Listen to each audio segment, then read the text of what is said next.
नमस्कार, खबरों की खबर में आपका स्वागत है। शिवसेना प्रमुख उद्धव ठाकरे को अब डर लगने लगा है। डर इसलिए लग रहा है क्योंकि उनकी कुछ ज्ञान चक्षु जो है वो खुल चुकी है। उनको समझ में आने लगा है कि सोनिया गांधी और शरद पवार बकायदा उनका चक्कर बना रहे हैं। उनको एक ऐसे चक्रव्यूह में फंसा रहे हैं जहां से उद्धव ठाकरे की पूरी साख तो जाएगी ही, इज्जत भी जाएगी और शिव सैनिकों के बीच उनका बचा खुचा जो रसूख है वो भी बेकार चला जाएगा। ये मैं इसलिए कह रहा हूं क्योंकि आप देखिए, अभी मीटिंग खत्म हुई है, शरद पवार बाहर निकले और उन्होंने कहा कि बातचीत के दौरान सारे लोग इस बात के लिए एक राय है कि अगला चीफ मिनिस्टर उद्धव ठाकरे होगा। और जब उद्धव ठाकरे को मीडिया वालों ने घेरा तो वो मुंह बंद करके चुपचाप मातोश्री के लिए निकल गए। और अब पीछे से खबर ये आ रही है, अंदर खाने की खबर शिवसेना से, कि वो मुख्यमंत्री बनने के लिए अब तैयार नहीं है। वो क्यों नहीं है, इसकी पूरी डिटेल मैं आपको दूंगा। लेकिन हो क्या रहा है, शिवसेना कहां से चली और कहां आकर के गिरी, उसका आपको एक नज़ारा मैं दिखाता हूं। ये समझने वाली बात है, मीडिया में इस पर डिस्कशन नहीं हो रहा है। वो ये कि संजय राउत तो बड़े चीख चीख के कह रहे थे कि बीजेपी के साथ उनका 50-50 का करार था, और जब आप अपने दुश्मनों से गले जाकर के मिलते हैं तो कम से कम यहां भी तो 50-50 होना चाहिए था। लेकिन आपको हासिल क्या हो रहा है, तो हासिल यह हो रहा है आपको 1/3 मंत्रालय मिल रहा है। 1/3 जो जानकारी अभी सामने आ रही है उससे यही साबित हो रहा है कि 15 मंत्रालय कांग्रेस के पास, 15 मंत्रालय एनसीपी के पास और 15 शिवसेना के पास होगा। लेकिन इसमें एक बाकायदा एक जिसको कह सकते हैं कि एक क्लू है, एक ट्विस्ट है जिसको समझना जरूरी है। शिवसेना तो सत्ता की भूख में, अहम और अहंकार में अंधी हो गई है। लेकिन शरद पवार की नजरें बिल्कुल बाज की तरह है। उन्हें पता है कि उन्हें इस सरकार से क्या चाहिए।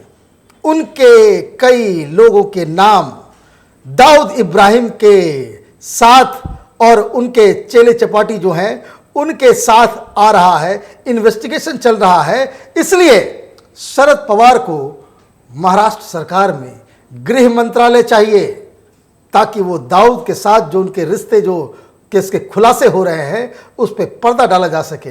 कांग्रेस पार्टी को क्या चाहिए, कांग्रेस पार्टी को तो मलाई चाहिए। तो जितने भी इंपॉर्टेंट जिन जिन मंत्रालयों के लिए शिवसेना ने बीजेपी से अपना रिश्ता तोड़ा वो सारे मंत्रालय एनसीपी और कांग्रेस के पास जा रही है। और तो और स्पीकर भी कांग्रेस पार्टी के पास रहेगा कि ताकि कभी भी कुछ गड़बड़ हो तो स्पीकर साहब अपने विशेषाधिकार का इस्तेमाल कर सकते हों और शिवसेना को वक्त आने पे सबक सिखाया जा सकता है। तो शिव सैनिक क्या करेंगे, उद्धव ठाकरे क्या करेंगे? धीरे धीरे उद्धव ठाकरे को ये बात समझ में आने लगी है। मीटिंग पे मीटिंग, पता नहीं कितनी मीटिंग कर रहे हैं ये लोग। अगर सरकार बनानी है, बातचीत हो गई है, वैचारिक बातें जो है वो खत्म हो चुकी है, तो सरकार का समर्थन करने में कौन सी दिक्कत है। लेकिन इन लोगों ने एक ऐसा पासा खेला है, ऐसा चाल, राजनीतिक चाल, बहुत जिसको कह सकते हैं, बहुत जिसको हम कह सकते हैं बहुत ही महीन चाल शरद पवार ने चली है कि वो चाहते हैं कि ये सरकार तभी बनेगी जब तक उद्धव ठाकरे चीफ मिनिस्टर ना हो। चीफ मिनिस्टर बनने का नुकसान क्या होता है ये कई लोग जो पॉलिटिकल सर्कल में हैं वो अच्छी तरीके से जानते हैं। पहली बात, शरद पवार ये नहीं चाहते कि मातोश्री में इस सरकार का रिमोट कंट्रोल हो। वो चाहते हैं कि जो आदमी इस गठबंधन को लेकर के आगे बढ़ना चाहता है, हाथ मिलाना चाहता है, कांटों का ताज उसके ही माथे बिठाया जाए ताकि आगे आने वाले दिनों में कुछ भी गड़बड़ी होती है, गठबंधन टूटता है या सरकार किसी कुकर्म में फंसती है या कोई कंट्रोवर्सी होता है तो उसकी जिम्मेदारी मुख्यमंत्री के सिर हो। और इसलिए उद्धव ठाकरे अब बच रहे हैं। उद्धव ठाकरे आज मीटिंग में पहुंचे, उनसे पहला सवाल यही किया गया, मुख्यमंत्री कौन होगा?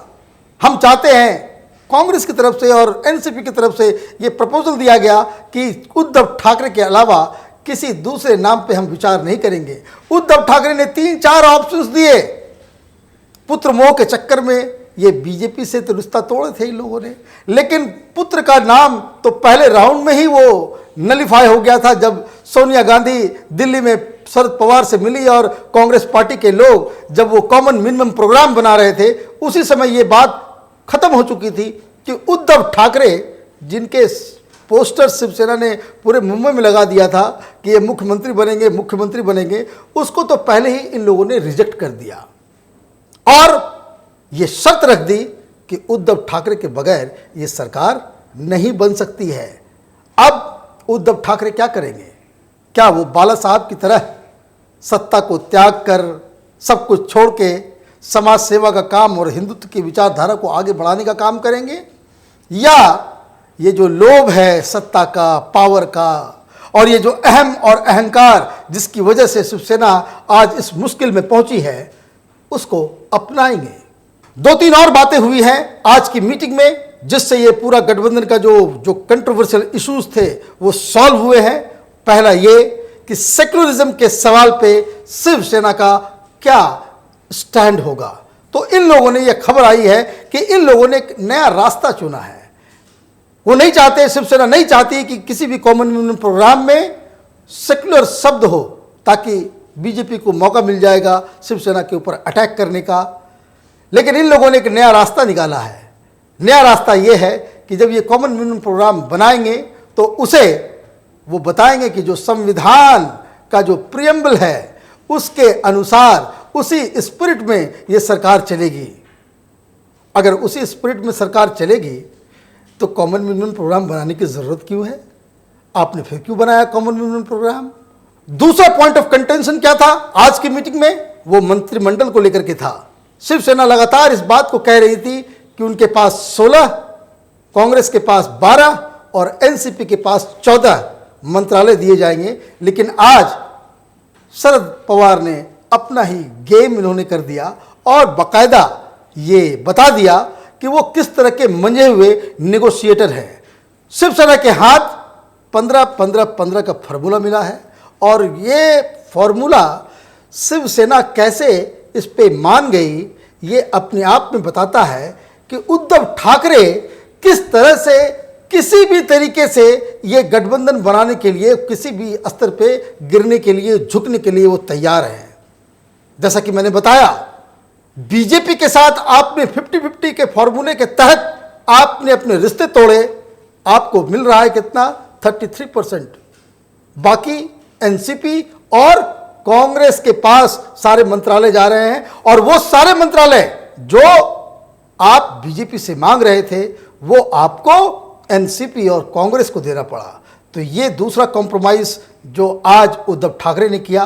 और तीसरी बात यह है कि शिवसेना ने, उद्धव ठाकरे ने एनसीपी और कांग्रेस पार्टी को यह भरोसा दिलाया है कि चाहे वो मसला राम मंदिर का हो, चाहे वो मसला सावरकर का हो, चाहे वो मसला एनआरसी का हो, चाहे वो मसला बांग्लादेश और पाकिस्तान में सताए हिंदुओं का हो, ये सब जो विषय आएंगे तो वो अपने आप को गठबंधन धर्म निभाते हुए उन विषयों के ऊपर वो चुप्पी साध लेंगे।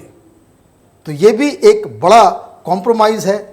और सवाल ये है कि इतनी सारी चीज़ों के बीच जो शिवसेना के समर्थक हैं, जो वोटर्स हैं, वो किस तरीके से इस पूरे गठबंधन और ये सरकार बनने की जो प्रक्रिया चल रही है उसको वो आंकते हैं। शिवसेना के अंदर अभी भी जो विरोध के जो स्वर थे वो कम नहीं हुए हैं। जैसे जैसे मंत्रियों का चुनाव होगा, जैसे जैसे जिन 15 के अलावा जो बच जाएंगे, जिन्हें मंत्रिमंडल नहीं मिलेगा, जिन्हें मंत्री नहीं बनाया जाएगा, वो क्या करेंगे? वो अपने क्षेत्र में जाकर के काम करेंगे और ये बताएंगे कि जिनके खिलाफ उन्होंने चुनाव लड़ा था उनके साथ हमारी गठबंधन हो गई, हमारी सरकार बन गई है, हम उनके अब दोस्त हो गए हैं। तो ग्राउंड लेवल पे शिव सैनिक काफ़ी चिंतित हैं। उन्हें लग रहा है कि ये जो भानुमति का कुनबा जो तैयार हो रहा है, कहीं का ईंट कहीं का रोड़ा, तो ये जो मसला है ये शिवसेना के लिए महंगा पड़ने वाला है। तो कहने का मतलब ये है कि अभी तक इतने सारे मीटिंग्स के बाद भी सरकार नहीं बन पाई है और अभी भी स्टेलमेट की सिचुएशन है।